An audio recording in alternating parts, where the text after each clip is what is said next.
This is KGW News at noon. Did the jury find the above-named defendant guilty of the crime of murder in the first degree? That defendant is Warren Forrest. Earlier this month, the jury found him guilty of killing a 17-year-old Portland girl named Martha Morrison in 1974. Thank you for joining us today. I'm Brenda Braxton. Right now, Warren Forrest is in court to be sentenced for that crime, and he could get life in prison. Prosecutors believe he's a serial killer. He was already serving life for the murder of another young girl. Her name was Krista K. Blake, and she was also killed in 1974. Recently, new DNA technology linked Forrest to both murders. He followed a very specific plan. A plan that involved a very specific weapon and a very specific type of girl. It had a very familiar beginning, middle, and end. The weapon they're referring to is a dart gun that Forrest confessed to using. Police found Morrison's DNA on it, and that's how they got him. Investigators believe Forrest is responsible for killing 7 women in Oregon and Washington. As soon as his sentence comes down, we will update you on air and on KGW.com. Also in court today, the man accused of killing a woman during a street racing crash last summer. 35-year-old Kenneth Freeman was driving one of the cars that lost control and hit Ashley McGill as she waited for the bus. KGW's Alma McCarty talked to Ashley's mom about this arrest. I know she wasn't a baby, but she was my baby. Standing in the place her daughter died, in the place Ashley McGill's loved ones held a vigil months ago to remember her, Misty Nicholson says the grief comes in waves. A lot of ups and downs and just waves. Of 1 minute just upset and next minute acting just angry and trying to find out whatever I could find out and not finding out too much. Since Ashley's death last summer, her mothers prayed for someone to be held accountable. Early the morning of August 27th, Portland police say a street racer speeding down Southeast Stark Street with another car lost control, hitting and killing the 26-year-old near 133rd Avenue.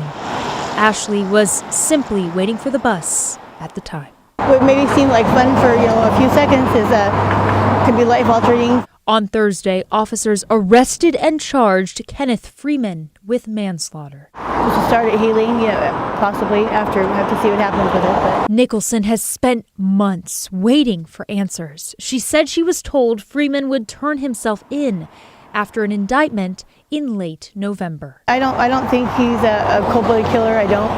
But she had a family, and that was my baby. She gave me any reason to believe he has any remorse for what he did, because he didn't even turn himself in. But I don't hate him. I pray for him, but I don't hate him. Alma McCarty, KGW News. A federal judge sentenced a Lincoln City man to 45 days in prison for his role in the January 6th insurrection. Images from surveillance video show Jeffrey Hubbard inside the Capitol. Prosecutors said that he was pepper sprayed in the face after repeatedly confronting uniformed police officers.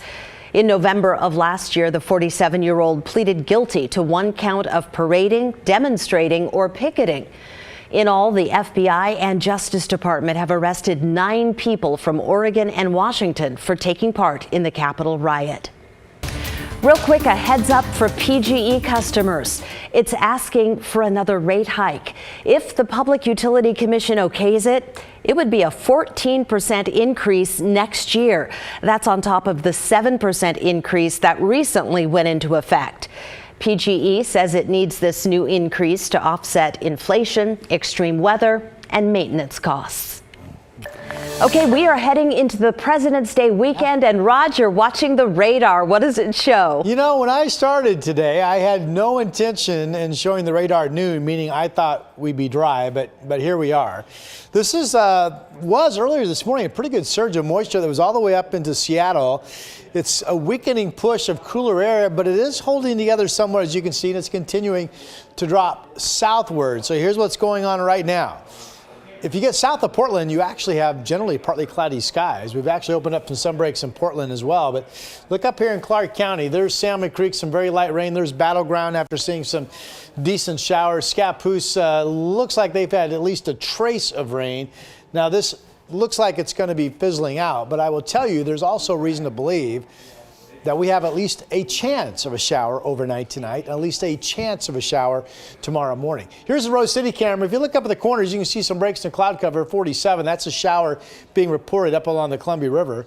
Other spots are more overcast, and this is on the east side where there's probably a better chance of rain than, say, out in Hillsborough. That's a live camera out in Gresham off of Powell. And here's a look at our forecast for the rest of the day. I'm good. 47 right now. Highs 49, maybe 50, 45 at 8 o'clock. I don't say it on the graphic, but there is at least a continuing chance that you might feel a raindrop. All right, coming up, Brenda, we will talk about next week's snow and cold update. All right, see you then. Thanks, Rod. Now to the battle between the city of Portland and the police union over body cameras. Portland is the last major U.S. city that doesn't use them. The two sides can't agree, so now a state arbitrator will step in. The big sticking point, whether officers can review their body cam video before writing a report. The city says no, but the police union wants to have that option. Portland has been debating body cameras since 2014. Then last year, the mayor committed almost $3 million for the program. In the meantime, the city of Salem just started using body cameras this week. KGW's Pat Doris talked to the police chief there about how it's going. This is Notepad 3.0, right? This is a technological way to capture what's happening and refresh an officer's memory to make sure the report is as thorough and as accurate as possible. Why wouldn't I want officers to have that information? Chief Womack added officers will not review the footage beforehand in big cases like deadly use of force. Now, across the Columbia, Vancouver police will launch their body cam program by the end of the month. New at noon, Tigard police saying an anonymous tip made through the Safe Oregon site is how they found out about a shooting threat at Tigard High School. That message came in just before 8 o'clock last night. It said, quote, "I heard there was going to be a school shooting tomorrow." In response to that, Tigard High canceled classes today.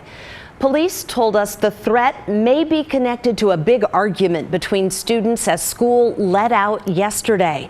They say they have identified the students involved and are following up with them today. Governor Tina Kotek is setting aside millions of dollars to help clear out half a dozen broken down boats in the Willamette River and other parts of the state. This is what the Willamette looks like between the Hawthorne Bridge and OMSI. The Multnomah County Sheriff's Office says in the last year, it's worked with state agencies to clear more than 24 vessels from the Ross Island area. It suspects the boats by OMSI are likely spillover from that, but the boats are more than just an eyesore. Abandoned and derelict vessels impact water quality, they impact private property, they impact public property, they impact habitat. Officials say the next step is figuring out how to prevent these boats from getting into the water in the first place.